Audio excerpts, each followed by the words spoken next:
Soybean पिकावर मोठ्या प्रमाणामध्ये अळीचा प्रादुर्भाव झालेला आहे आणि त्यामुळे शेतकरी वर्ग आता महागडी औषधांची फवारणी करतोय आणि त्यामुळं उत्पादन खर्चामध्ये सुद्धा वाढ होते आहे आणि भविष्य काळामध्ये जर का ही अळी कंट्रोल झाली नाही तर उत्पादनामध्ये सुद्धा कमतरता येण्याची शक्यता जी आहे ती वर्तवण्यात आली आहे. आपण बघू शकतो यावर्षी बुलढाणा जिल्ह्यामध्ये जवळपास 5.5 लाख हेक्टरवरती सोयाबीन पिकाची पेरणी करण्यात आलेली आहे.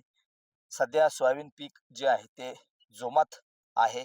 त्याची वाढही सध्या मोठ्या प्रमाणामध्ये होते. अनेक ठिकाणी दुबार पेरणी करावी लागली. त्यामुळे थोडी वाढ जी आहे ती कमी प्रमाणात जरी असली मात्र ज्या भागामध्ये चांगला पाऊस झाला, ज्या भागामध्ये पाऊस झाल्यानंतर सोयाबीन पिकाची मोठ्या प्रमाणामध्ये पेरणी करण्यात आली, त्या ठिकाणी मात्र सध्या सोयाबीन पीक जोमात आहे. त्याची वाढ सुद्धा जोमात आहे. मात्र या सोयाबीन पिकावरती सध्या अळीचा प्रादुर्भाव झालेला आहे आणि यामुळं शेतकरी वर्गामध्ये चिंतेचं वातावरण जे आहे ते सध्या पसरलेलं आहे. जर का ही अळी कंट्रोल झाली नाही तर भविष्यामध्ये जी उत्पादन सोयाबीनचं आहे त्यामध्ये कमी उत्पादन होण्याची शक्यता आहे जी वर्तवण्यात आली आहे.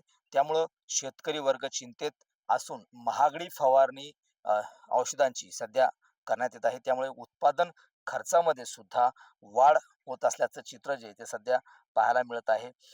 सध्या ज्या अळीनं प्रादुर्भाव केला ती जी अळी जी आहे ही सोयाबीन पिकावर पानं कुतडल्या जात आहेत. काही ठिकाणी अळीमुळं पानं जी आहेत ती खराब होताना दिसत आहेत. त्यामुळं झाडं जी आहेत ती खराब होऊन आणि त्या झाडाला जो लागणारा शेंगा आहेत त्या सुद्धा कमी प्रमाणामध्ये लागण्याची शक्यता आहे आणि उत्पादन जे आहे ते कमी होण्याची शक्यता वर्तवण्यात आली. मात्र एकंदरीत पाहिलं तर आपलं पीक वाचवण्यासाठी म्हणजे अळीपासून सध्या आपलं सोयाबीन पीक वाचवण्यासाठी शेतकरी वर्गानं दुकानातून महागडी औषधी आणून शेतामध्ये फवारणी करायला सुरुवात केली आणि त्यामुळे उत्पादन खर्च जो आहे तो शेतकऱ्यांचा या ठिकाणी वाढतो आहे. कॅमेरामन नील देशमुख सह गणेश सोळंकी, TV9 मराठी, बुलढाणा.